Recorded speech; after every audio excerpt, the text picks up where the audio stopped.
Hi, this is Greg Weisman, the voice of Lucas Carr, and you're listening to Whelmed, the Young Justice Files.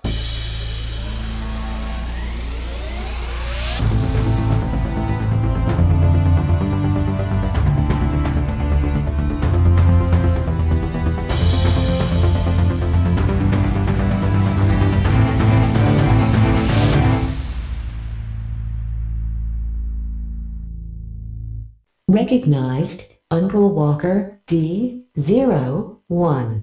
Recognized, Emily of Arden, D12.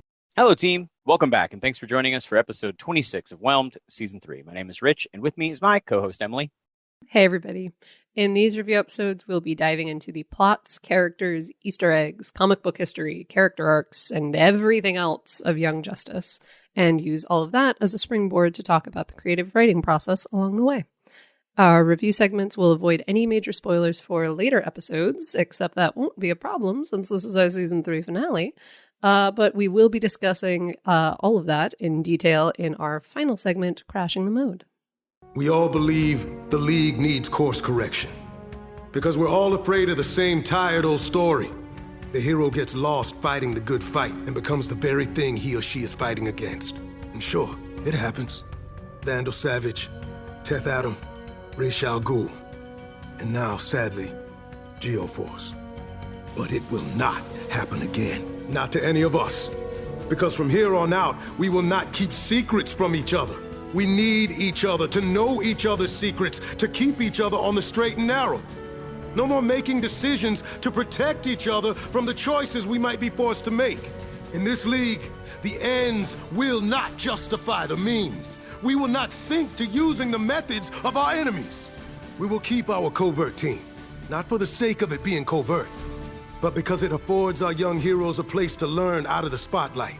But otherwise, like the outsiders, we must live in each other's spotlights. If we fail while doing right, then at least we went down swinging on our own terms. But in the long term, we will not fail.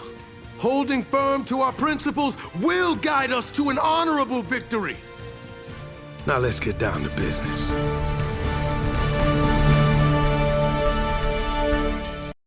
And with all that out of the way, let's hand it over to Emily for... Hello, Megan. The title of this week's episode is Nevermore. The release date was August 27th, 2019. The in-episode dates were February 15th through 28th. The writers were Jim Krieg and Jeremy Adams. The director was Mel Zwire, and the voice director was, as always, Jamie Thomason. In addition to their standard credits, and do we have anybody new? Nope. It's all the same team. I was wondering if they didn't add anybody at the end. Why would you do that? There's no new characters, but we got a couple of side characters we don't get to see all the time. Troy Baker comes in as Todd Donner. David Kay, of course, as Vandal Savage and Flongated Man. Yuri Lowenthal as Garth and Zviad Vazovi. Nolan North as Baron Bedlam. And Fred Tedesiori as Deathstroke and Metamorpho. I love how some of these are just like, I was joking with somebody online about how Zviad's Macam, and then I got into like a running joke with somebody on Twitter about like that's like my go-to conspiracy theory is everyone's Macam. Yes. And but I was like looking at the names of the looking at who was doing the voices. So I was looking and I was like, oh, Yuri Lowenthal did the voice of Zviad. There was another actor who did the voice of Macam and I think Orion. And then Yuri also did Garth. So I was like, oh, well, law of conservation of characters and voice actors to who's related to whom, Zviad is really Garth. No, Rich. Yeah, it has to be Rich, the way this no. works. Actors can play characters who aren't related to each other. Just we never see Garth and Zviad in the same. Oh wait, we do. They're both in the same room at the UN. So it's another great job, Rich. Great Thanks. job unraveling your own conspiracy theory as you build it. I guess. How frustrating is that? So Zviad's got to be Macam. Ergo, Zviad Macam. Everyone Done. is Macam. Everyone is Macam. That's a new RPG. Everyone is John. Everyone is Macam. All right. We're just going to hack it. Enough of that. They Very did an serious Everyone is show. Joker, which was really, really funny on the One Shot Network. Did you hear that one? I have not heard that one yet. Oh, it's great. There's so much One Shot Network that I'm just There like, is. I'm always a little overwhelmed anytime I'm like, I'm going to listen to some of that. And then I'm like, there's so many. I think we brought up some of these episodes in the very first season for fan service, but like One Shot Podcast Network, two things you should listen to if you're DC fans is Flight of the Robins, which is genius. Yes. Flight of the I Robins second is that one. I have listened to that one. so good. And the other one is Everyone is Joker. And in Everyone is John, all the players play characters who are voices inside the head of just this generic person named John. And you're all vying for control of the person as they're trying to get their memories back or something like that. Well, they did a hack of it. Everyone is Joker. So basically you're playing, there's like three comedians playing like the three voices inside Joker's head. And he was really good.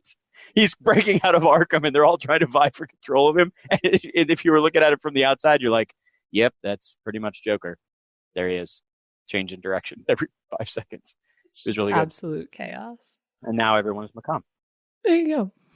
Ergo, this Viat is Macomb. All right, let's do this. Mission briefing. Okay. Just in time for your next mission.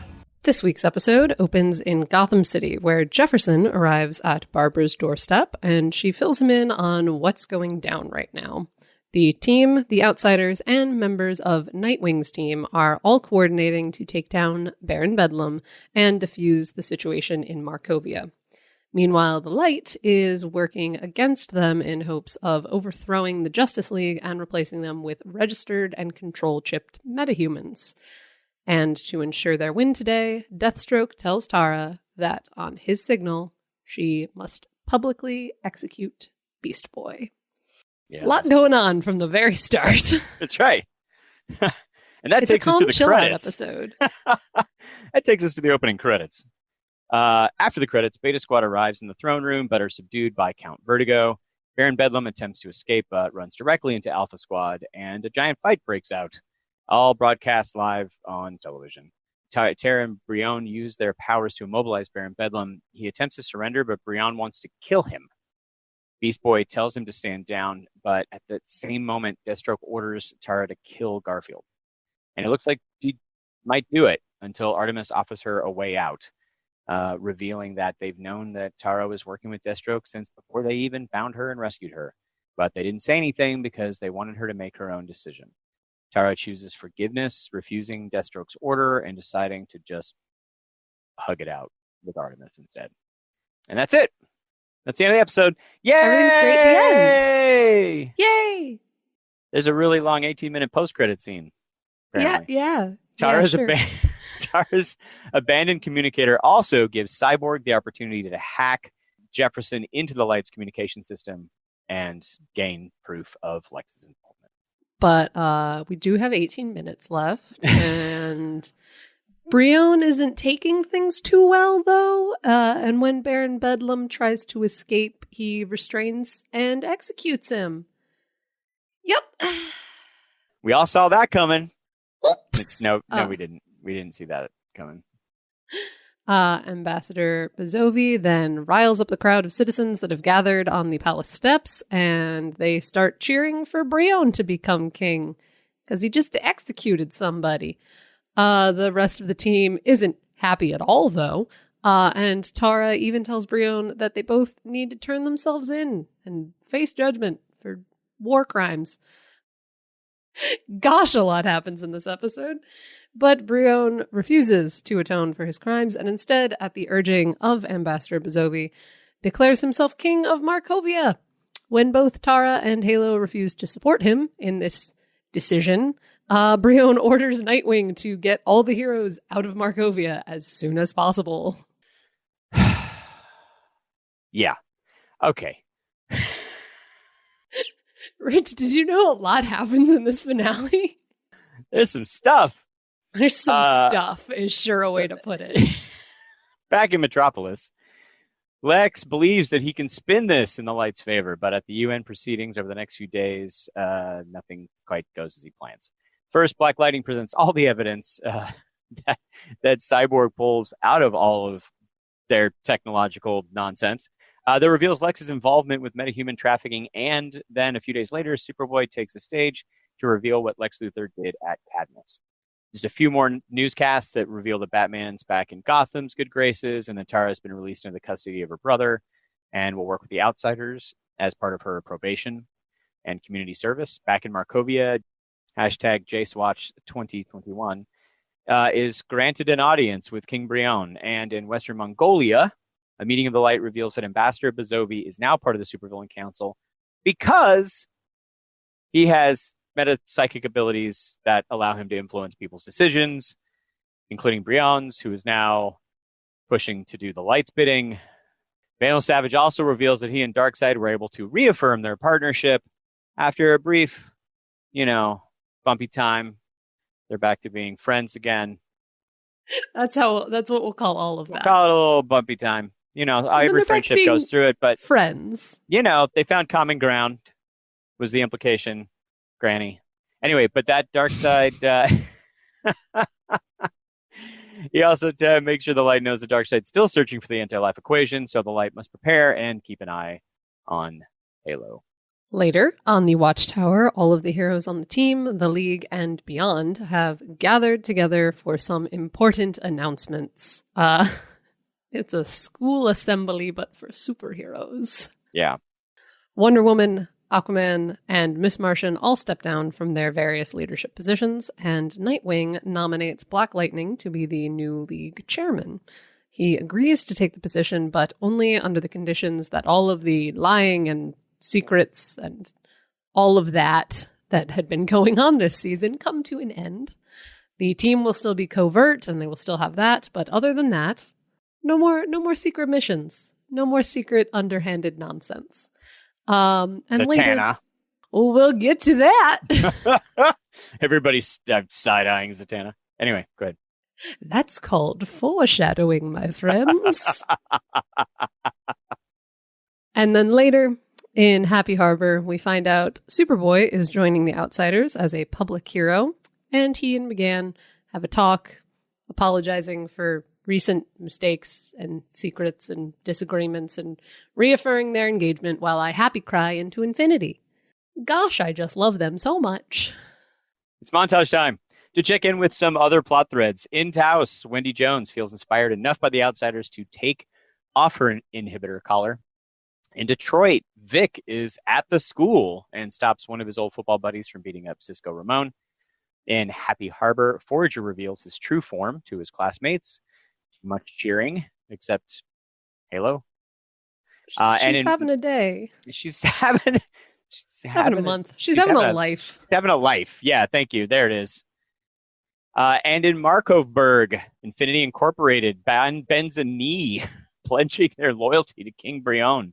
And we close out the episode in Metropolis at a private party in Bibbo's Diner, where all of the living Season 1 team members, plus Barbara and Wind, are having a grand old time. Oh, yeah, and Leon's there, too. I forgot to write her in the outline, but she's there and she's wonderful. No, she is. That is totally true. And there's a blonde woman serving coffee wearing a Legion flight ring. And I scream a lot. Cue Rich screaming for 10 minutes. Every time. Every time. My heart fills with joy. And then there's a post-credit scene that Neal likes, but we're not going to talk about that. This is the final scene. This is the final scene. Right, Neal? He's going to cut himself in here saying, wrong, Rich, and then we're going to go on to the next segment. Probably. We'll find out. We'll see. Or he'll leave us in talking about how he's going to do something just so that we look ridiculous. We'll see. We'll see which form of revenge Neal picks. Could be a coin toss. There's a 50-50 chance of which type of revenge Neal takes for Baby Lobo. We'll find out. All right. We got some Aster. For sure. Yes. Let's do this. Superboy, are you all right? I'm fine. Feeling the Aster. Oh. All right. Take the lead on this one. Let's do it. Okay. I got a bunch of stuff to talk about. You got stuff and I got stuff. I'm going to fold my stuff into your stuff. Okay. So I like that we just we jump straight into the action for this one, and we use Barbara to kind of backfill us on the plan without us having to kind of sit through the planning stage for this chaos attempt. It's nice just because we can jump in and we get what's happening with just the Barbara voiceover saying like, this is what they're doing. I'm like, okay, cool. Let's go. Yeah. Because there's so much that has to happen in this episode. We don't have time for a planning montage. And then once we get into that fight, there's so much going on in this fight, in this like 3-pronged attack. And it's very well put together and very, very well choreographed and very nice to like see all of these people doing their different things. And I also like that they are able to have those parts of the mission that we don't need to see. Like we don't see what Miss Martian's team does and how they like save a bunch of political ambassadors and whatnot from getting assassinated. They just kind of do it off screen and we're willing to just go, okay, they took down a couple of non-powered people and moved on. And I'm like, cool. We needed to know that was happening, but we didn't need to see it. And it's very smart storytelling and knowing like, we don't have to show you every fight that is going on. We just need to tell you the fight is happening and the fight is done. Right. It's wrapping plot points up and making sure that things get nodded to. Like, I agree. There was one thing, at least this time around, that I kind of noticed there during all of this, when this whole fight is going down, there is a news cameraman there who is like right on top of this fight, which is not what most people would do. And it seems kind of like a bad plan when, you know, superheroes with lava and stuff are kind of just doing things. And I am, as I am saying this now, coming to a conspiracy theory. So, Rich, if you would like to grab your tinfoil hat of choice. The cameraman's Macomb? No, not quite that. But I do think there is a definite possibility that you could frame this as cameraman has been hired by the light or is being influenced by Ambassador Zovi. As just we need this on camera. We'll just send one of our guys in to do this. Who was like, okay. Yeah, that's possible. I also think about stuff like that in relation to like comics like Powers, right? Where it's about normal police officers in a world full of superheroes and how do they do investigations of things, right? Yeah. Like, or Marvels, like seeing, you know, that perspective from a reporter's point of view, like in a world full of superheroes, what do? You get either technology that lets you zoom in from a distance or you go in for the shot. Like, I don't know. It's interesting. Yeah. So I like the Bizovi thing makes so much sense though. I mean, because like there's a level of like powerful. You go in for the shot, and then there's a level of like I can still get a shot of these people throwing lava at each other from like 10 feet back. Yes, true, but can you hear them? And that's what they wanted, right? Yes, to your point, right? To your point. Yes. Yeah. Very, very true. I have the very important note here that just says Deathstroke is a trash father. Absolutely. Which I feel like is really self-explanatory as it is, but gosh, I hate this man. Gosh, I want him to stay very far away from Tara and never speak to her again. With where he has some line where he's like, Bedlam caused all of your misery. And I'm like, yeah, sure. Like you didn't contribute to that at all. You completely horrible monster man. You know, just, I'd sure love that manipulation to stop. Yeah. Of Tara. Like I keep wanting to be like, yes, Tara, this precious baby. And then I'm like, she has absolutely killed someone, but she is a precious assassin baby, and we are going to protect her. It's like, I don't know if you have seen Birds of Prey yet. The Birds of Prey movie. I've heard good things though. I very much enjoyed it, but it was very funny to throughout that entire movie be sitting there as Helena Bertinelli is one of the characters, and Helena Bertinelli is bent on revenge and killing people with a crossbow. And me and my friends are like, she's so awkward and adorable. We love her. She's great. As she's like shooting someone in the face.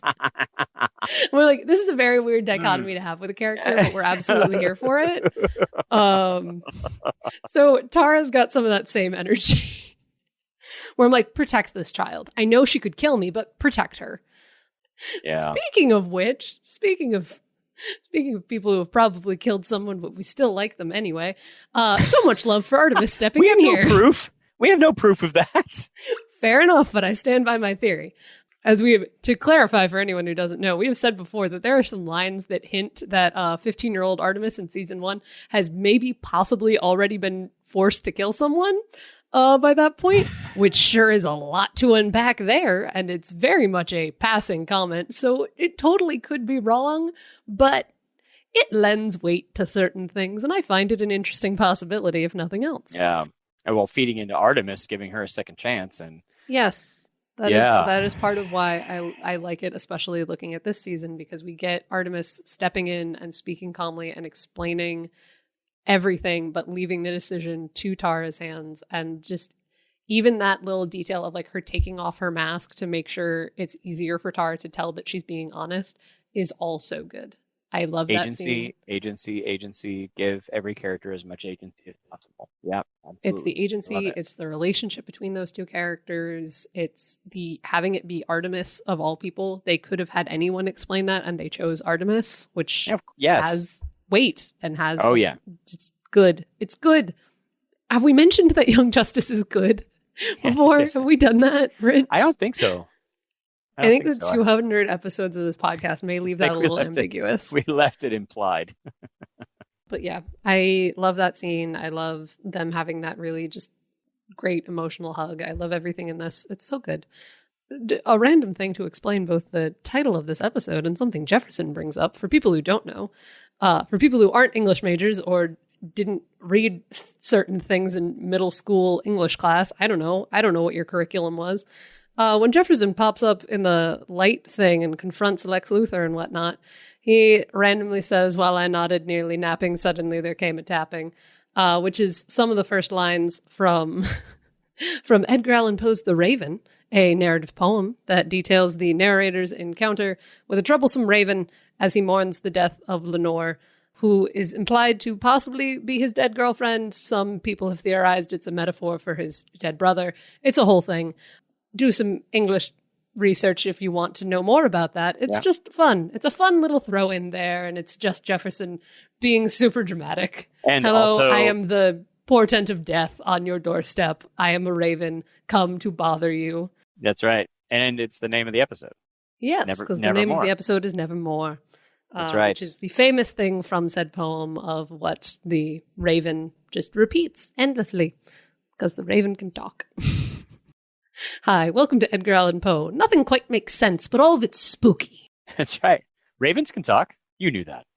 Yes, I think so. I forget, because it's not the one that I think of as like, oh, that's the talking bird. But I did, yeah. And they don't do it often, but they could definitely do that. They have lower. They can mimic. They just have a lower threshold for like learning a large vocabulary than other birds. Yeah, than African greys, for example, or other African parrots that are brilliant. Ravens are cool. We like ravens. We do. I'm a big fan. They're just giant, spooky goth birds, and we should sport them. Also, Raven. Love Raven as well. Also Raven. Like, she's pretty cool. Let's get her in season 4. Yes, please. Our energy is all over the place today. It's just who we are. Today's that day. Yeah. So, shall we move to the Brion topic for a bit? Yeah. Just a bit. I know we are probably never going to get a definitive answer as to how much these decisions are Brion and how much of them are mind control. But gosh, I wish we would. I wish it's the thing where I'm like, gosh, I wish the show would make it easy for me to decide how I feel about this character and its Young Justice, which they don't do. Like, even as I read my note that was like, I need a definitive answer. I'm like, what are you talking about, past Emily who wrote these notes? Young Justice doesn't give you definitive answers on the morally gray areas of various characters. They ask you to do some critical thinking and make judgments on your own terms. Yeah. The thing that I'm sure was Bizovi was when he didn't want to see Jace watch. Yeah. That was definitely, yeah, because Bizovi leans in and says, oh, people need a second chance, and that I'm like, okay, I can see that, but I don't feel like does he have to talk to people? Because it feels like he needs to, in the scenes, there's implication that he needs to actually communicate verbally while kind of twisting and opening someone's ideas. Because he does that with Gregor when he actually gets, at the early in the season, when he gets him that is a very good point. Banish Brion, right? And so, I mean, there's an implication that he actually needs to have a conversation. And he's not that close to Brion all the time, right? He hasn't been next to him like the whole season, planting these little these little subconscious seeds, right? Yeah. So this is a thing that is like right there. Like I think Brion was ready to like really snuff Bedlam right then, the first time. Yeah. And then I think Zviad was like, oh, interesting. And then like it was like, what happens if I push on this button? Oh, look what happens. Fantastic. This is not what we were expecting, but okay. I don't think that whole thing was a plan. I don't think there's too much chaos mathematics going on to from the beginning of the season to figure out if that was where it was headed. But but Zviad's been there and he knows the story and he knows how to manipulate people. But it wasn't until he was like, oh, Gregor's great, but you know who's also great? You're great. You should be king. Right before he really started going over the edge. Yeah. I don't think that much of it was, I guess, is what I'm saying. Yeah. It's the thing where it's like, I think since the only like real information we have about his powers are that he can push people towards their worst impulses, that implies to me that it's got to be something that they were at least kind of considering before he stepped in. And I, that very first interview way at the beginning of the season. Yep. We talk a lot about that first interview. Where Brion like clenches his fist at the 16 minutes. And I was like, huh.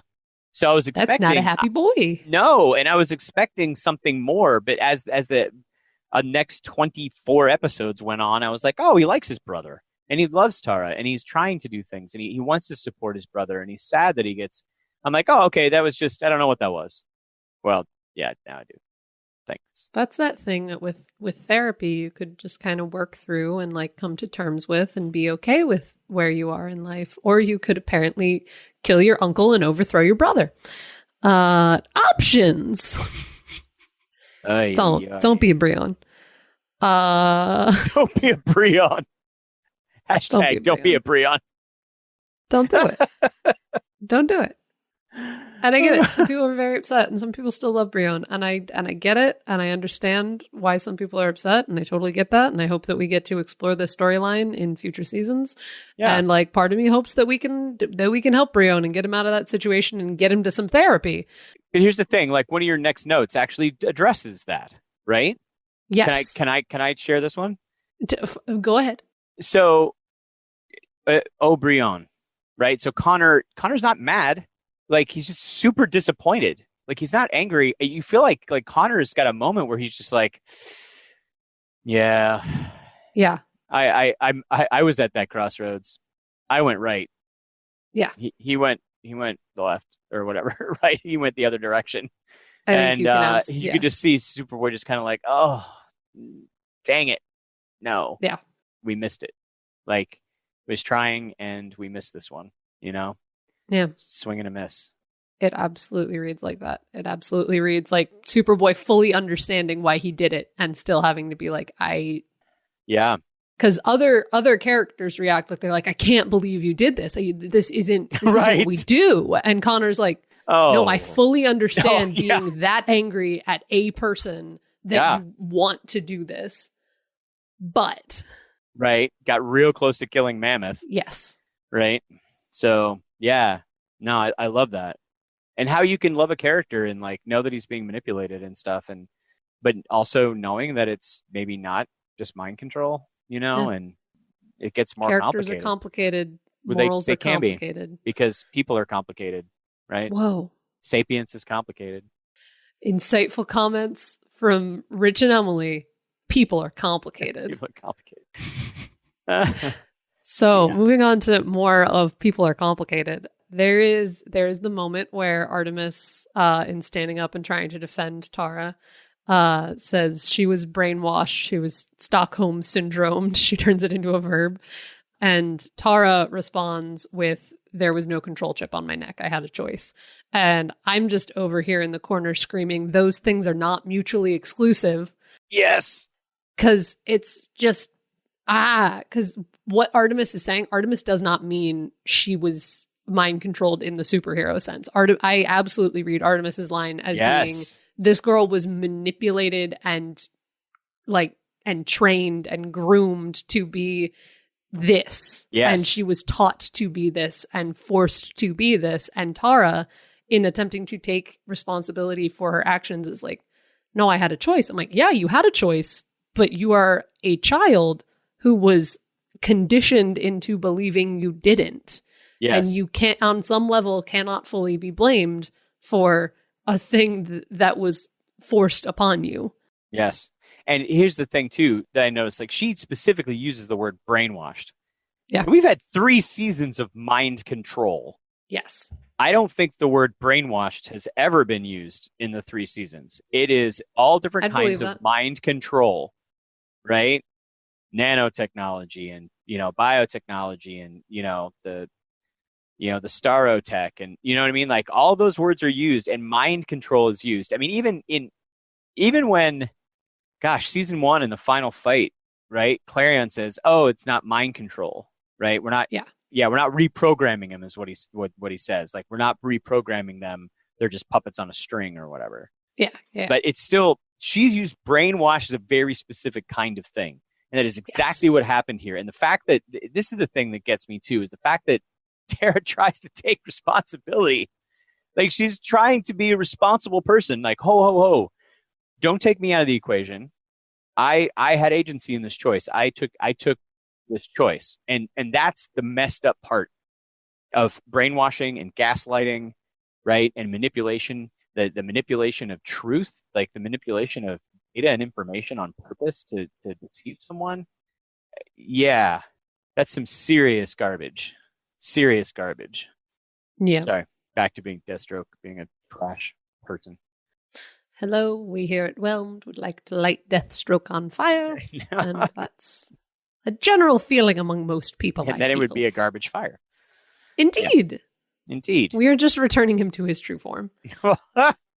We do not condone putting anyone on fire. Like, no, this is all a joke. Hi, this is hyperbole. Please don't. Yeah. Yes. To clarify. Also, he's a fictional character. Right. Also. But, Yeah. Fair. For safety and clarification. Right. You're joking. Yeah, that's not real. We're not really. Anyway, enough of that. But to move on beyond us making weird jokes, other random things that I love in this scene that's only one small piece in this giant episode. But the music in the sequence is also so good. I know we've been saying that about a lot of the episodes, but like, you watch this episode enough time as I just start focusing in on random things. Like, I'm just going to listen to the music this time and stuff like that. And it has so much dramatic weight to it that is so good that we don't get to see in like a lot of animated shows. And it's so good. It's just very good. Dynamic music partners. They're good. Real good. We love them. We love y'all. And just, Brion continues to be complicated. I don't like him handing out ultimatums. It's not great. Rejecting his sister, offering rulership to his still struggling partner is, going, if you don't, he throws down lines that feel like he's saying, if you love me, you have to do this. And that's always the worst. And I would like it to not be. Yeah. Though on my most recent watch through, like 30 minutes before we started recording, I did focus in on, there is a moment where Brion very genuinely sounding says, "I need you right now, Halo." And that is the one thing he says in that like briefly for 1 second makes me be like, that feels less mind control-y influenced than other things that have been said, and could be read as him kind of trying to push back and reach through that, but could also be interpreted as just part of that whole ultimatum thing.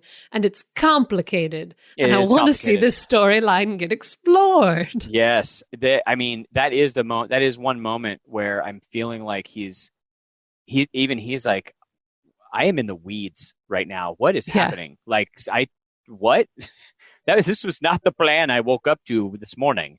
Right. No. Yeah. I kind of feel like he does feel like I'm in the weeds and I'm just going with it, and I'm still going with it. Right.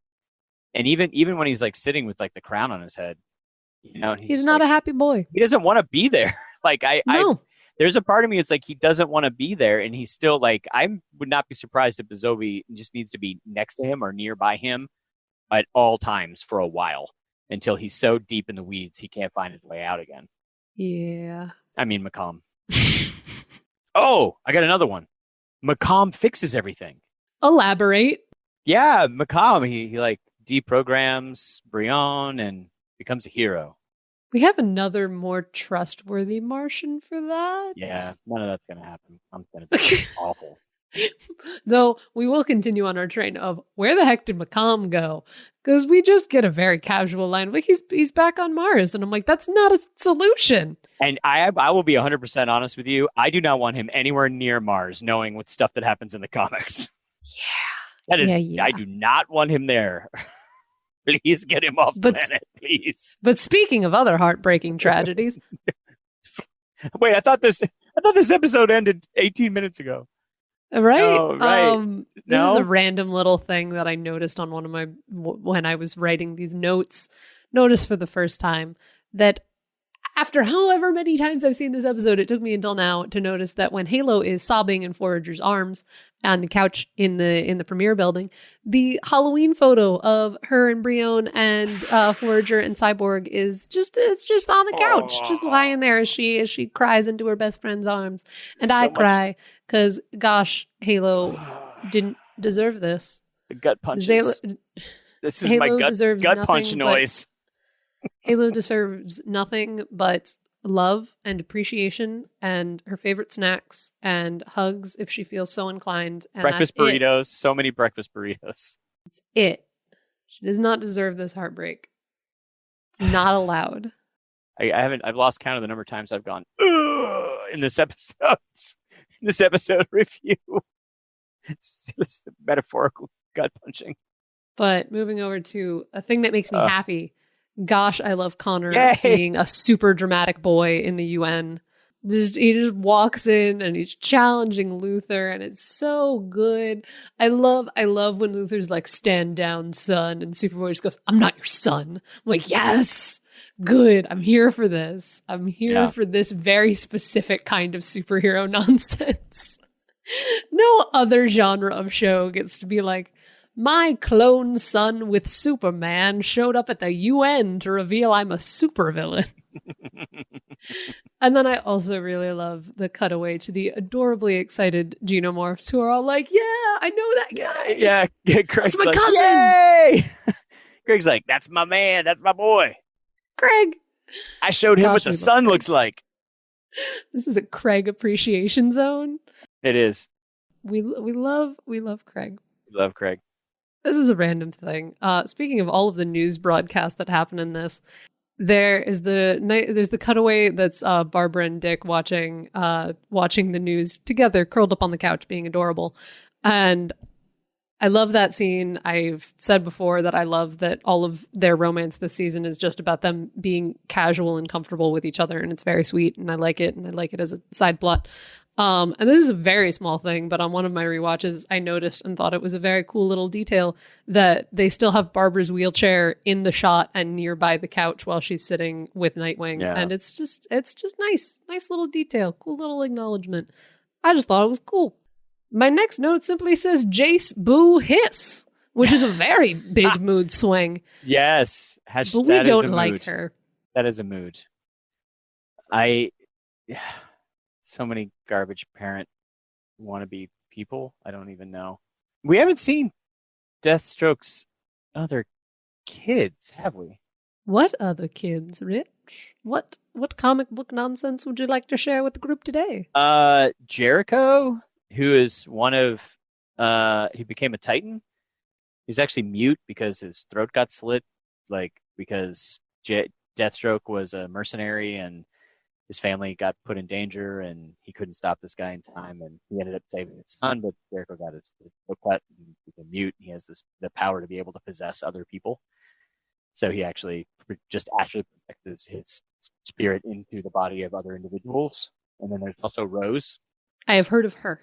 Yes, there's also Rose, and there is a third one. She has a second son, and I am less familiar with him. So he's got 3 kids. So, there's that. And we haven't seen Jericho yet. I just can't imagine this version of Deathstroke, being in a position where he could have kids with someone. No, I hear it. This Deathstroke is very much like the comic Deathstroke. Like he had 3 kids and was married. His wife was like a martial arts instructor in the military and was one of the few people to take him down. It's complicated. You could go back and read. A lot of this was revealed in. I know, right? Like I hate Deathstroke, but it is a fun trope when like combat people are like, the only person I can marry is the one who can best me in single combat. Something like that. It's not a great trope.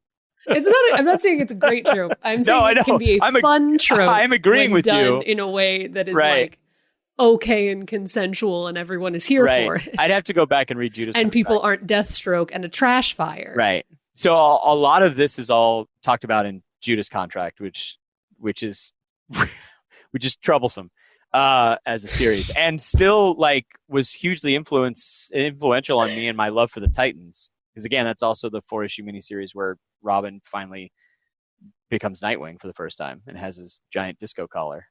So, yeah. So, I mean, you could go read about it there because that's where a lot of this kind of comes from and what's happening. But like, yeah, anyway. So we haven't seen any of them. I'm just, these dads and Sportsmaster. Let's talk about that trash fire for 3 seconds. Or crash fire. Okay, I'm done. But hey, Rich, the show also has good dads. Superman's a dad on this show. Superman's big brother on the show. Oh, wait, that's right. He is a dad. Yes, Jonathan. Sorry, There's so I just much got sudden joy on Rich's face. I know because I just flashed back to that whole babysitting episode, and the whole episode makes me so happy. There you go. I'm glad I could facilitate that joy after such trash fire sadness. I was like, yay! So I have a note here that I don't know where it was going when I initially wrote it, but what I am going to say about it is what I think I was trying to say when I wrote this at 11 p.m. some other day. A thing. Aquaman, Wonder Woman, and Ms. Martian all step down as leaders of their various teams for reasons that we understand and all of that. And they replace Aquaman and Wonder Woman with Black Lightning, but they give no indication as to who is in charge of the team now. And I'm curious. I have a question. Yes. Is that true? Or was that just so I have this emotional memory. Like I just watched it again, like the last few minutes of it. Yes. And didn't Nightwing say he said I rejoined the team and that means I work for you, boss. Did he imply that he's leading the team again? Because I walked away from that scene feeling like for some reason Nightwing was in charge, which doesn't seem like it doesn't seem right. Like it seems like, I mean, everyone knows how much I love Nightwing, and yes, I want him to lead the team. But if Miss Martian steps down right now, he's already done this 2 seasons in a row, mister. Absolutely. Like, I feel like that kind of, like, it reads like that's the implication of that scene a little bit, but I really don't want it to be. Because, again, I also love Nightwing. He's a great dude. He's a great leader when he is on task and doing his job and not keeping secrets. And not a liar.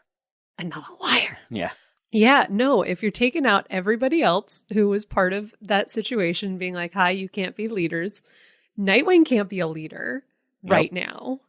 Nightwing is on probation. He is in a probation period until he can prove that he can go a full 2 years without enacting a wild secret scheme. Without faking a death or something. I mean, like, can we go with, like, we've followed Beast Boy's rules of no more faking any deaths for another year or whatever it was. I think he said 2 years.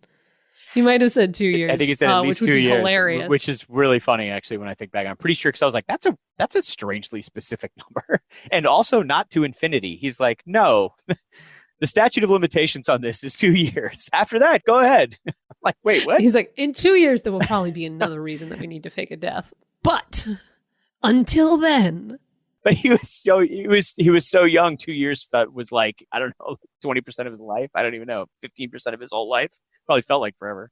Anyway, but I was also thinking, I was like, oh well, Barbara can. No, not Barbara. Well, what about Tim? Nope, no Tim either. I'm like, nope. I love how Bruce also is like, he's just giving in and calling it back Batman Incorporated now.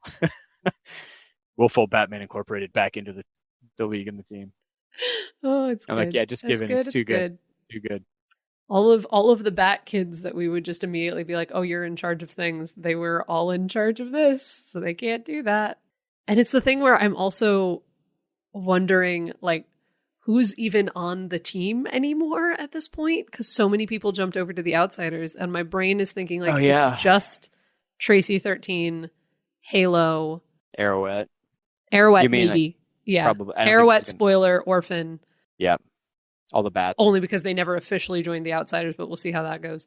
So is it currently a no dudes team? Wait, no, Nightwing. Nightwing rejoined. And Tim presumably rejoined. I lied. I kind of like went down a rabbit hole for a second where I was like, wait a minute. No. Yeah, Tim's not an outsider. Yeah, that's true. Tim and Nightwing and all that. But Superboy's an outsider now. We'll get to that. I have Happy Harbor thoughts, but I have a few more things I want to do before we get to that. Hi, I know that was just a train that went off for a second. We'll get to it, I promise. I continue to, in that scene, absolutely love how Artemis is just over here protecting her small mentees, and I love her. She's great. She's great and wonderful, protecting all of these children. Meanwhile, after all of that, we just get these precious aliens talking about their problems and staying engaged, and I love them so much. Gosh, Superboy and Miss Martian are sweet and adorable, and I love them. And they just give me the superhero wedding, and I just, please, thank you. That's all I want. But I had a note here, but this scene makes me very happy as a shipper, and all of that. It makes me very happy as someone who loves Superboy and Miss Martian and wants them to be wonderful and adorable. But this kind of very simple interaction shouldn't feel radical for superhero media, but it does. I am writing a thesis on Catwoman comic books right now. For anyone who's been paying attention to my Twitter, you may have noticed this. Many late nights of writing and reading very wild Catwoman comics from over the years. But this kind of honest, simple communication about romance between adults feels so rare in the superhero genre, even though romance is kind of a staple of a lot of comic book series. And most superheroes that you think of when you think of superheroes have a love interest of some kind. You rarely get scenes that are like this, that are just two people having a conversation. And there should be more of it. And I like it. And it makes me happy. Yeah. I think it's rare, not just in, superhero romances for sure, but so many romances, period. I feel it happens more in non-action based media. As someone who watches rom-coms and watches other things that have some more romance in them, it's more common in some of those, but like things where a large portion of the hallmarks of your genre are like, we're going to punch things with otherworldly powers. I'm like, yes, but can your characters sit down and just talk about their feelings for 5 minutes? I would watch it. Please, I care about them and want them to be happy. And I think they will be happier if they communicate with each other. Please and thank you. It will surprise no one that my favorite Catwoman comic that I am writing about in my thesis is 22 pages of like people having normal interactions. It's good. It's a really good comic, but yeah. Hi. Moving on to other things happening in Happy Harbor besides Emily's shipper tendencies. Fred Bug is a thing, and he reveals that he's an alien. And my first thought on rewatching this scene as many times as I have is just the idea of like Fred Bug shows up, is Forager now, is openly Forager. People know about this. And just the idea of it's like, yes, this is definitely Happy Harbor's first alien. None before him. Nope. He is the first. The guidance counselor and her fiance were definitely human when they went here 7 years ago. And it's great. It's fine. This is fine. No, there will be no questions. But I guess everyone knows Connor is Superboy, right?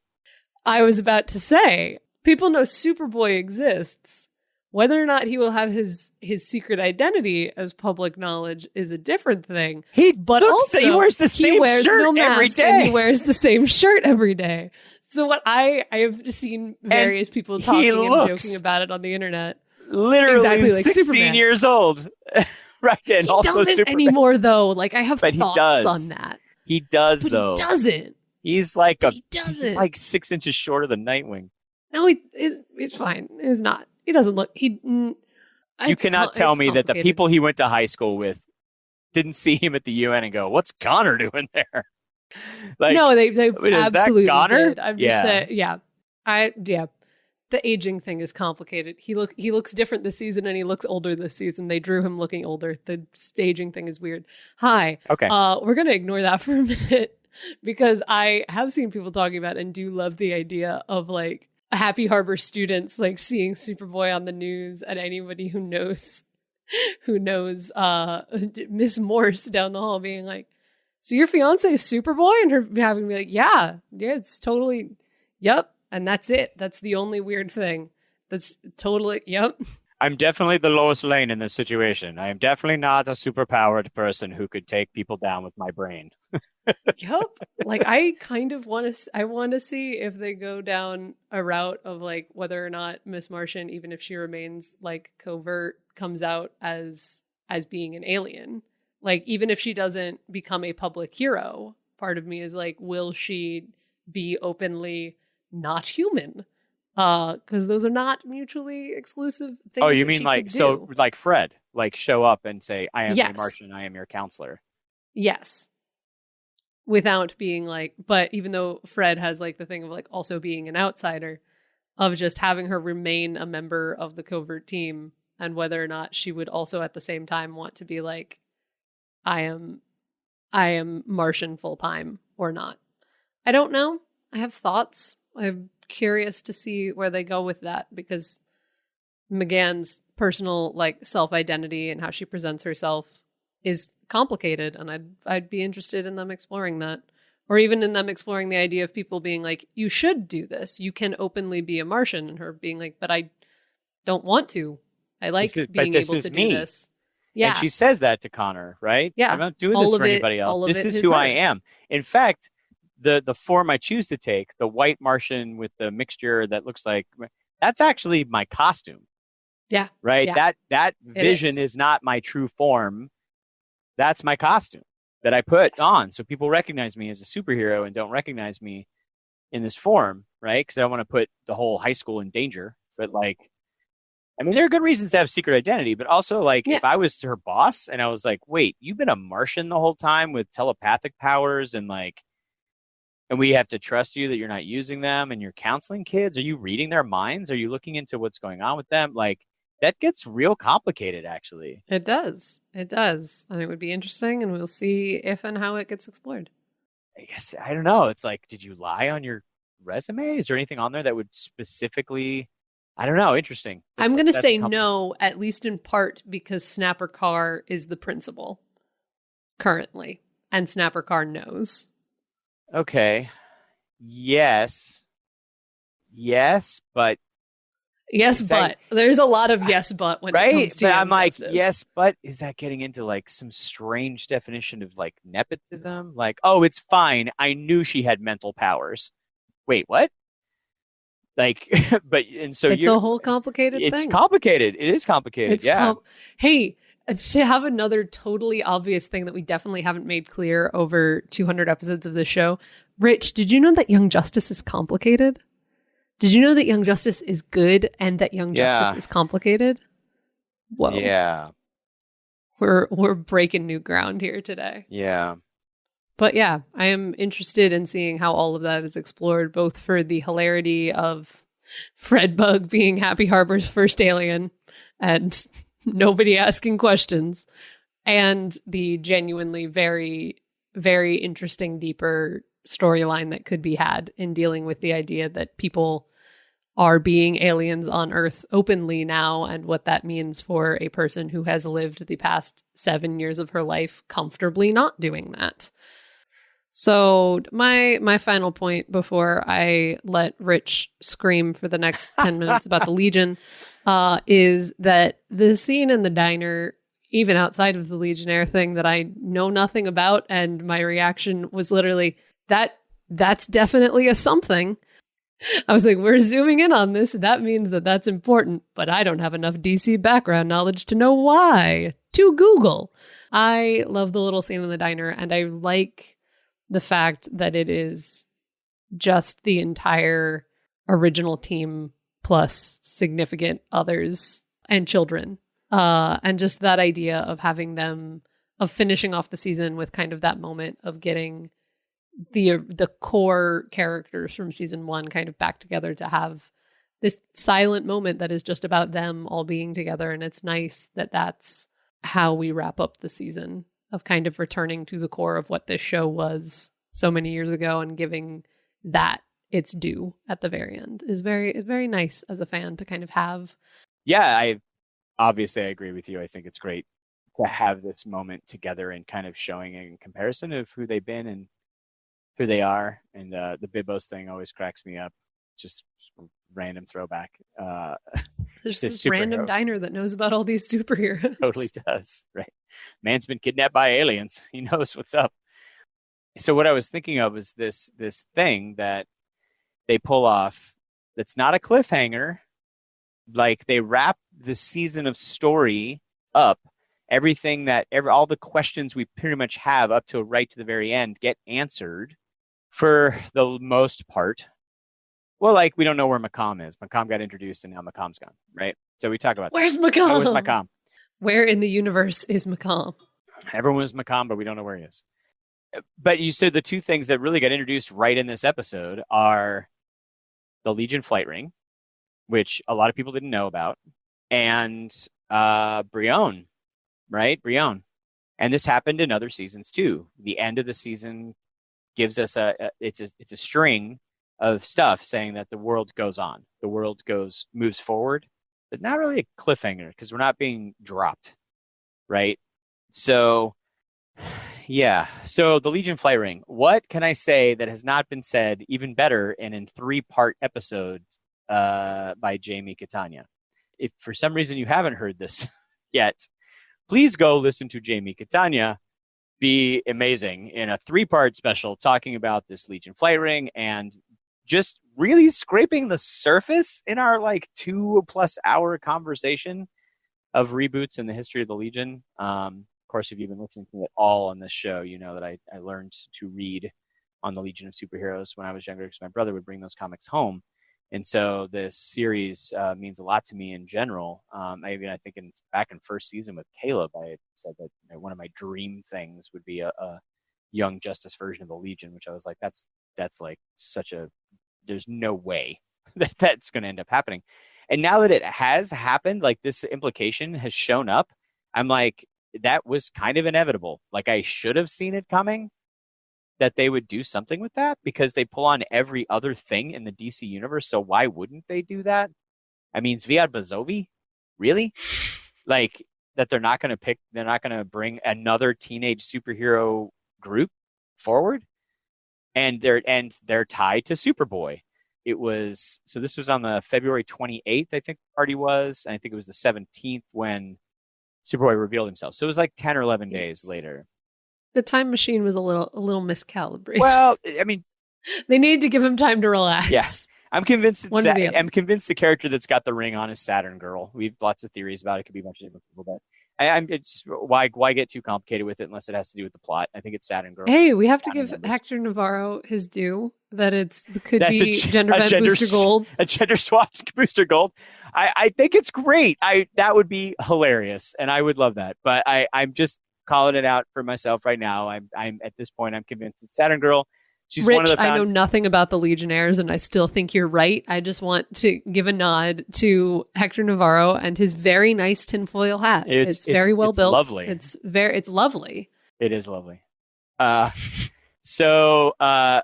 Again, so in case you haven't listened to it, I'll go over some basics. There's 3 teenagers in the future, 1,000 years in the future. The Legion always takes place 1,000 years beyond whatever the current timeline is. So it's the 31st century. It was the 30th when I grew up. And there are 3 characters, 3 teenagers, and they're not superheroes, sorry. They're from different planets. They're all humans or humanoid, and they're all from different planets. And each planet, they have this natural ability typically. Sometimes they've gained superpowers, but typically, like, everyone on a planet has this particular skill. So there's 3 core characters that founded the Legion are Cosmic Boy, Lightning, I think he used to be called Lightning Boy, but Lightning Lad is who he becomes, and Saturn Girl. Saturn Girl is from the moon of Saturn, Titan, that has a colony on it, and they all have telepathic powers. She happens to be really quite good at her powers. Lightning Lad and his sister Isla and their brother Mecht, they the planet that they're on, they're always born as twins. Typically, twins are actually common. So Gar and Isla are twins, but they had an older brother, Mecht, who was not a twin. And so he sticks out. And so he's kind of a troublemaker, and they went on a joyride and they crashed on a particular planet, and they all almost died on that planet due to these creatures that harvest they manifest and channel the lightning that happens on this planet. They ended up charging up these kids who get their metagene got triggered, and they ended up having lightning powers. So there's those two, and then Cosmic Boy, who on his world, everyone has basically like Magneto powers. They're able to like manipulate metals. He happened to be an athlete playing something called Magnaball. And in kind of the classic telling of how the team was founded, there were no superhero teams or anything at that point. These three teenagers saved a guy named R.J. Brand, who is a bazillion trillionaire on this flight, who had terrorists that were going to be kidnapping him and keeping him for ransom or something. I don't know. So they protected him. And he, being a historian and a fan of these ancient historical figures, aka superheroes, decided to found this thing called the Legions. These three characters became the founding members. And then each planet in the United Federation of Planets, or the United Federation of Planets, I think is Star Trek technically. This is the United Planets. Yes. So I believe so. The United Planets, each planet offers up one kind of teenager to come and join this team potentially. And so there's a lot of Legionnaires that have a lot of different powers. Some of them are bizarre. The comic was literally written by a 14-year-old back in the day, and it was amazing, and I loved every minute of it. So that's to scratch the surface. So that little fact of just going, it was originally written by a 14-year-old, somehow makes so much of the Legion make more sense on some level. Right. Than going, oh, that's why things are the way they are, which is not a bad thing at all. Right. I am not putting that down. I'm just saying, oh, that makes sense. And it wasn't originally written. So it was a backup, little backup one shot in the backup of a Superboy comic. These future teenagers coming back, and they were very different characters, but they became popular. And then they were a backup feature in the Superboy comic. And then they got Superboy and the Legion of Superheroes. And so the way Superboy gets involved in it is because the Legion is inspired by Superboy, which at the time was Clark Kent as a teenager, being Superman just younger, back in the day, until they rebooted all that in the 80s and completely removed the existence of Superboy as a teenager from continuity.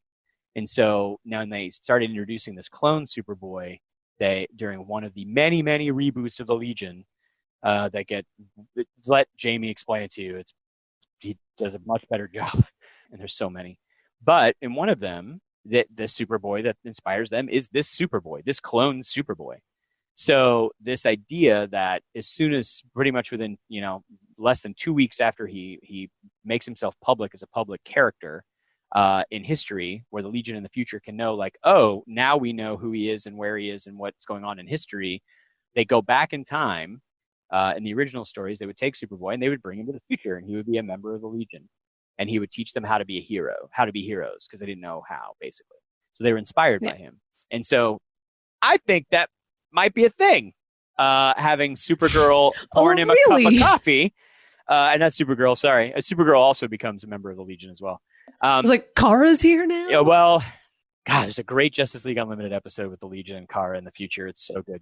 I would love to see Kara on Young Justice. Yeah, me too. Just the idea of her showing up and just already having like all of these other supers here and being like, what do you mean I have a whole family on Earth? When did this happen? Right, exactly.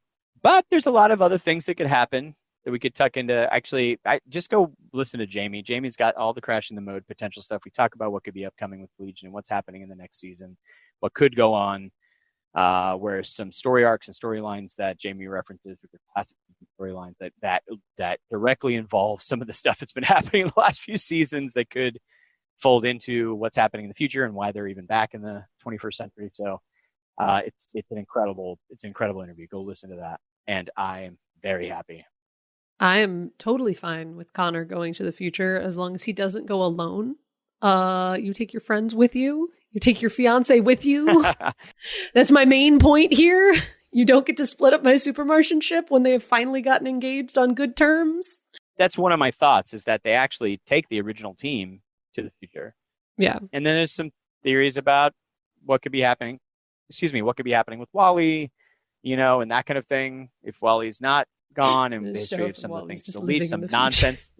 The Legion's nonsense leans real hard into lightning emblemology. Just let Jamie explain it, but it could definitely be a thing. So needless to say, I'm excited. We'll see. I did scream literally out loud in the middle of a restaurant, nearly knocked the table over in front of everyone on the cast and crew. Yep. Yeah. So they were watching me too. They were like, because they knew Matthew Bordenave, the storyboarder who storyboarded that scene, could not talk about it during our interview because we were talking about the Legion, and he was like, I couldn't say anything. And so he and Zeno were both watching me. It's the far more intense version of me saying how the "You're my anchor" always exchange broke me, and Greg Weisman retweeting it to go, that was the intention. I know. Yes, exactly. It's the far more intense version of that. Right. I'm like, I am being called out by Greg Weisman on the internet. Right. And you know what? If it means I get my ship being cute, I'm fine with it. Right. Public embarrassment. My wife had to grab the glasses off the table because I was knocking the whole table over. She was like, what is happening? You were very excited. A little bit excited. Things were happening to your imaginary friends. You were very excited. A little bit excited. Yeah. All right. Let's see what Neal's got. Go listen to Jamie. That's what I have to say. Neal says that backwards 1.6 million isn't getting past me. So there's like a behind the screen shot, 1.6 million liked. He said near the beginning. He's glad that Bedlam had his fire resistant shorts on. So that was, important. He buys them at the same store that the Hulk buys all of his pants. Right. Let's see.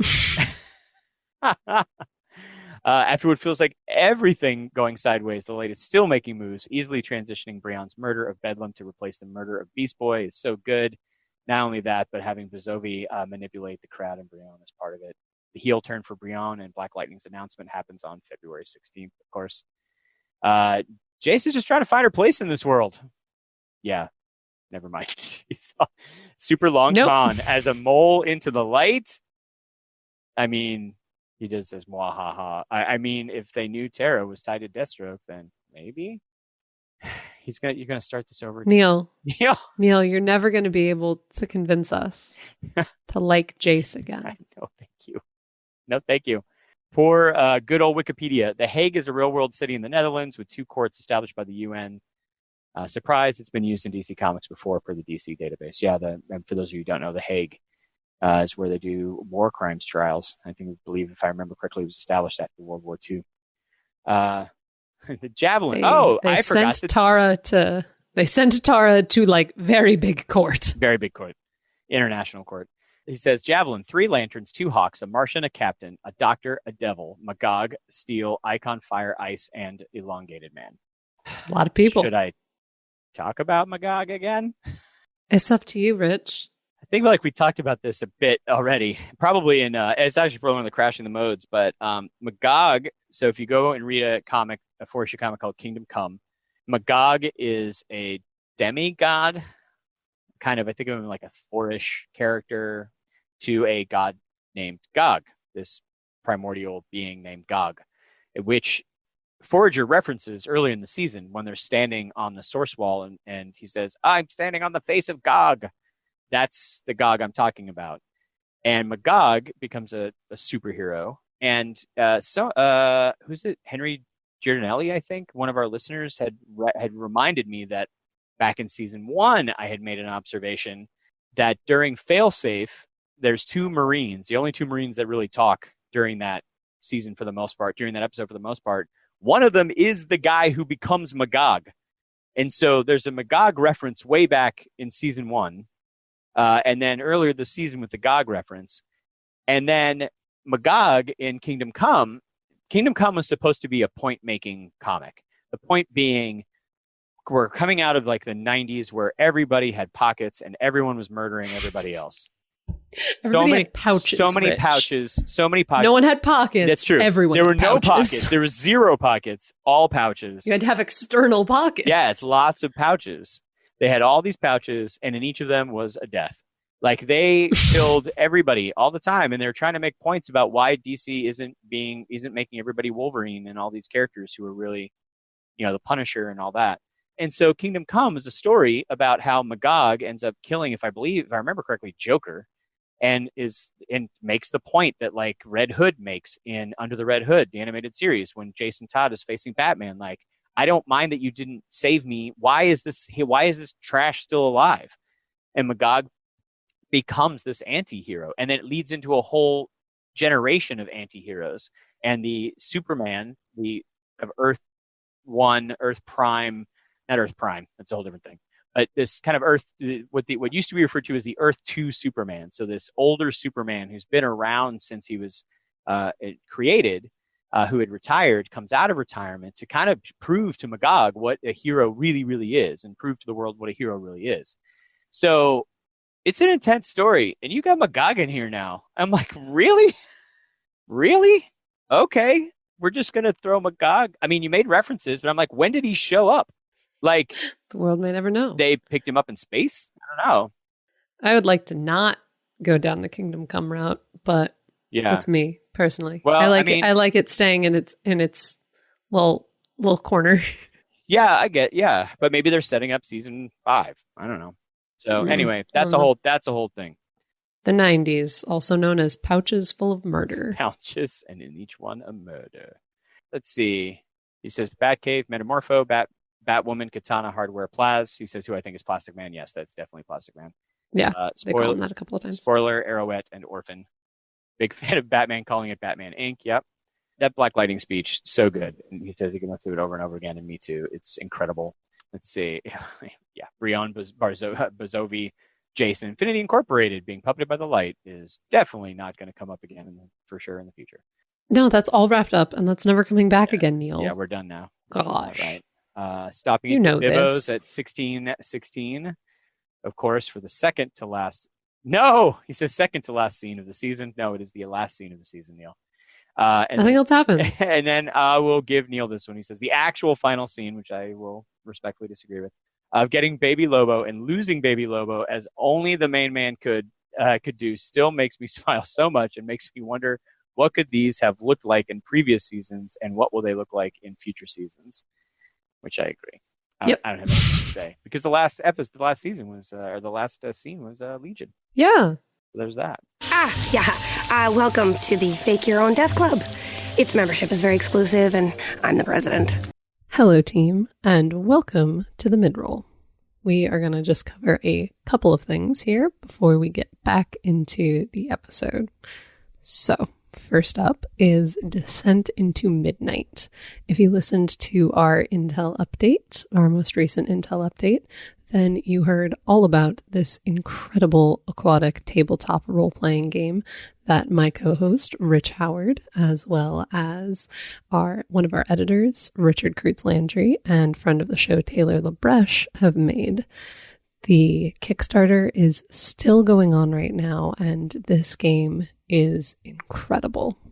At the time of this recording, the Kickstarter is at a little over $40,000, and they are still reaching for various stretch goals that allow for even more amazing things out of this project.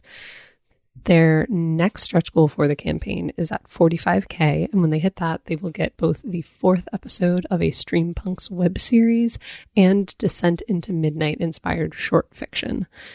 There are a bunch of other stretch goals that we can keep reaching for, but like getting that 4th episode of that actual play live stream would be incredible. Definitely check it out. The Kickstarter is running through March 15th, so there's still a little bit of time left to lend your support to this incredible project and get some of the great rewards that they have being offered. You can listen to our Intel update number 14 to hear more about the game, or you can go to descentintomidnight.com. Or to support the Kickstarter, you can go to dimrpg.io/KS. We'll have links down to all of the stuff in the show notes so that you can check it out and show your support for this incredible thing that these people are creating. Next up, we have a little update thing from me from something I worked on. You can hear my voice in the most recent episode 6 of an audio drama called Smoke and Mirrors.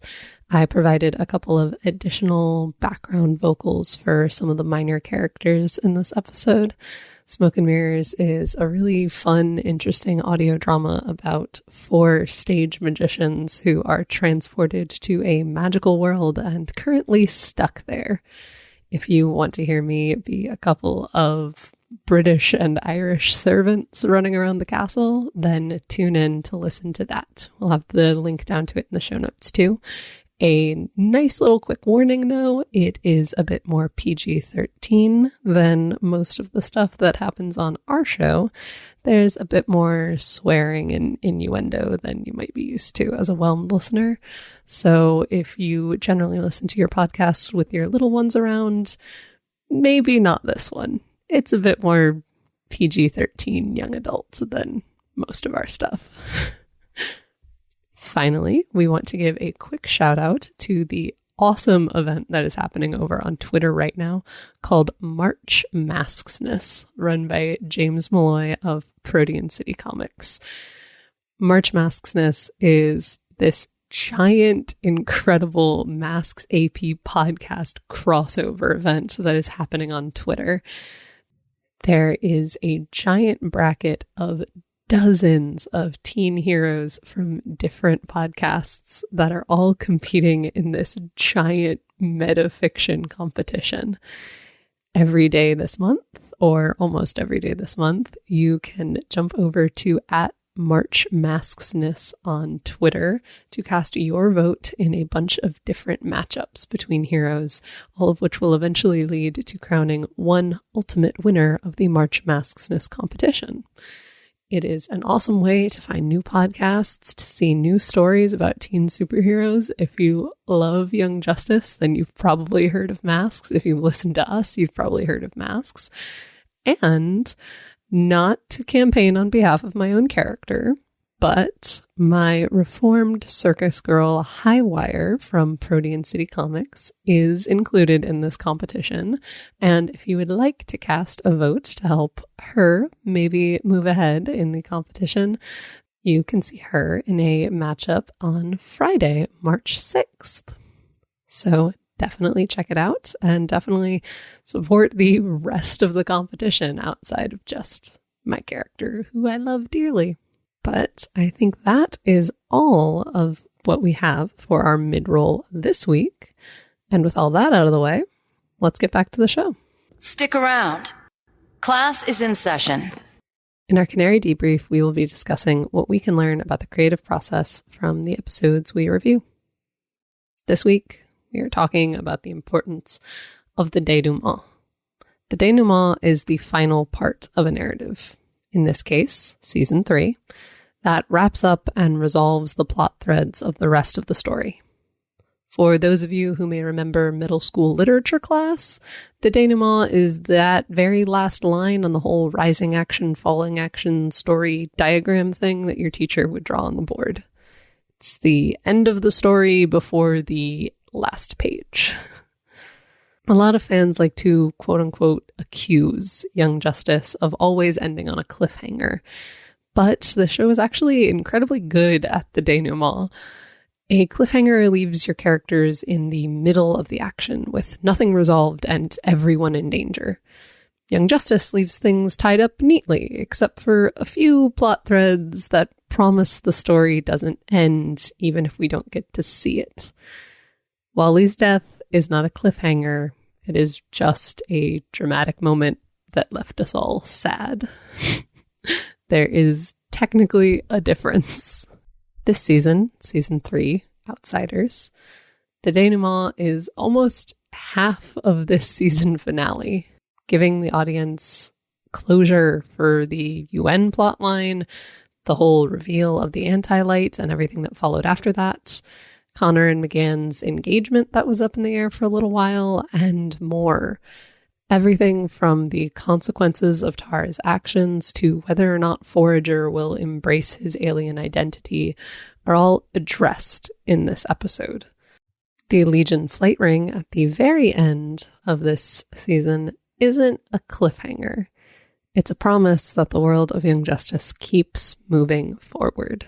It's something to look forward to for next season, not something to leave us on the edge of our seats, wondering how our heroes are ever going to escape. It's good. It's a teaser for next year or whenever Young Justice Season 4 comes out. When writing your own stories, carefully consider your own denouement. Give plotlines room to breathe and the space to untangle themselves near the end of your story. But don't feel like you need to answer every single possible question. It's all right to leave something open to interpretation or further exploration, especially if you're planning to come back to it. Those missing 16 hours, the reveal of Darkseid, the Legion flight ring. Those are promises of something more to come. Not technically cliffhangers. I've admired your stance on animal rights for years. In fan service, we take some time to highlight the amazing fan-related creations celebrating DC, Young Justice, and other creative works we think Young Justice fans will love. Today, I want to get incredibly sappy and sincere and make Rich cry wherever he is listening to this at home by highlighting a little show called Whelmed, the Young Justice Files. My incredible co-host, Rich Howard, Season 1 co-host, Caleb G., our editor and producer, Neal Powell, our other editor, Richard Kreutz-Landry, and our webmaster, Ryan Bolter, all made Whelmed possible. And with Rich taking a much-deserved hiatus, I wanted to call him out for a second on this incredible fan-related creation that he made happen. What apparently started as a joke on Twitter about needing Young Justice therapy has since evolved into an incredible show that I am so proud to be a part of. 217 episodes since 2016 is an incredible feat, Rich. And you, Rich Howard, listening at home, were instrumental in making that happen. Everything from episode reviews to secret origins to an incredible Masks AP to a bunch of discussion sessions with incredible human beings who are all fantastic fan creators in their own rights. You made this thing happen. Even Super Sweethearts doesn't happen without your encouragement and willingness to embrace my weird and wild ideas. Thank you. Thank you. Not just to Rich, but to our entire incredible team that makes this happen week after week. But especially to Rich, one of the kindest, most thoughtful, most hard-working superheroes I know, who is finally getting a chance to take a break. So, Rich, take some time to rest and enjoy being just a fan again for a little while. Thank you for all you do. And also, thank you to all of our fans listening wherever you are in the world. You make this possible too. Whether you create your own fan content or consume other people's, you are an important part of this. And we can't thank you enough. And with all of that, let's move on to Crashing the Mode. Tell us something we don't know yet. Sorry, BB. We can't risk altering the time stream. We do that, we're all feeling the mode. Our earlier segments assume listeners have only seen up to this episode in Season 3, and Crashing the Mode will be discussing spoilers and foreshadowing for future episodes, as well as plot elements from the original DC storylines that may affect what we see later on. We may also drop theories and speculations about what's to come based on wild flights of fancy. If you're spoiler wary, this is your warning. So, this is when I noticed. This is when I noticed and threw in there on one of my many, and I'm going to just read it out as I've written it here. So, hey, remember way back in episode 6, there was that guy in Halo's flashback who was listed as Wilhelm Viddings in the credits. Uh-huh. Well, you never guess what I noticed this episode. When Baron Bedlam's on the phone doing some stuff at one point, he says, Wilhelm, you have done well in forming on enemies to the state before he gets cut off by everybody running in to attack him. Nice. Coincidence? Maybe, but this is Young Justice. No coincidence there. Yeah. I didn't catch that. Nice catch. Yeah, Wilhelm Viddings. He was the one that was when Halo was having her. Yes. And he was the one with like that he's throws like got like a bottle at Potter. him. Yeah, and he's got like almost looks like a spider web or some kind of tattoo on his arm, something like that. Yeah, I remember we chatted about him back when we did episode 6 as well. Yeah, and then back to the Legion thing. Yeah, I mean, Wally could have been shot through time. It happens to Wally in the comics all the time, not being lost in the Speed Force, literally getting shot through time in some way into the future. As Jamie talks about in there's a Legion story called the Lightning Saga, where the Legion comes back in time to perform a ritual that involves lightning to, you think, revive Lightning Lad who had died. But instead, they end up reviving one of the speedsters. So, and that apparently had been the plan. Jamie talks about it in more detail in the episode that we talk about. But this is a thing that could happen, that they might realize or know that Wally needs to come back or their future is in trouble or changed. So that's a possibility, that they don't take anybody to the future for any reason necessarily or for a long period of time, but they come back in time to revive Wally. Also, I've talked before, there's a character named XS who is a cousin of Impulse, who's cousin of Bart, who is actually a member of the Legion in the future. So, and she's a speedster too. So I think she showed up in one of the live action shows. We talk about her in that episode. Well, we cover a lot of material in that episode with Jamie. But there is very, very good reasons to believe, because I am absolutely, and I think Emily, you said you are as well, absolutely convinced that Wally is not dead. After that death episode, there's no way he can be dead, because Zatanna's got to be taken to task. It's got to happen. So, but even I thought as you were explaining this, and you're like, this whole ritual to revive one of the speedsters, even if Wally is quote unquote dead and they somehow bring him back or whatever, we would still get Zatanna being taken to task, because you would have Artemis being like, yeah, I met your spirit in purgatory, and him being like, what? Yeah. No, you didn't. That didn't happen. And again, no matter how this goes down, if Wally returns to the show, Zatanna's gonna get called out, and I'm here for it. Fair. I love my magical girl, but I want that drama. I agree. So, I mean, I love me the Legion. Jamie took me to school in those episodes. It was so good. It was amazing. I just sat with my jaw open the whole time listening to Jamie talk about his scholarly knowledge of the Legion, and he's half my age, less than half my age. I'm like, wait a minute, I've been reading these comics longer than you've been alive. But no, Jamie knew it all, and it was incredible. So again, cannot recommend those 3 episodes highly enough. So go check those out, because that's pretty much going to be chock full of what I think is going to be happening in the next season, including the Great Darkness Saga, which is a Legion story in which Darkseid actually is resurrected in the future and is doing some nonsense in the future that could be directly folded into what's happening in the last couple seasons of Young Justice. So go check that out. Nice. And with that, I think we can say it out of the Watchtower. Thank you for spending time with us. If you'd like to join us in discussing this incredible series, you can find us on Twitter at the YJ Files, on Facebook at Crashing the Mode, on Tumblr at theyfiles.tumblr.com, on our website, crashingthemode.com. And if that isn't enough, you can email us at whelmedpodcast@gmail.com. You can also find us for comments on YouTube and also on Stitcher, Spotify, and iHeartRadio. If you'd like to support our show, please consider sharing it with a friend and joining our chats on social media. You can also support the show by giving us a 5-star review and or rating on Apple Podcasts or your podcatcher of choice. The ratings, comments, and subscriptions help others find the show.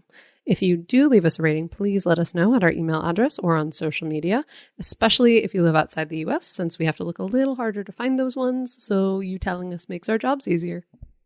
If you are able to support us monetarily, please consider becoming a patron at patreon.com/crashingthemode. Even $1 a month can help us do in-person interviews, actual play podcasts, fan meetups, discussion sessions, and more. And for now, and for ever into the future, remember. Stay whelmed, everyone.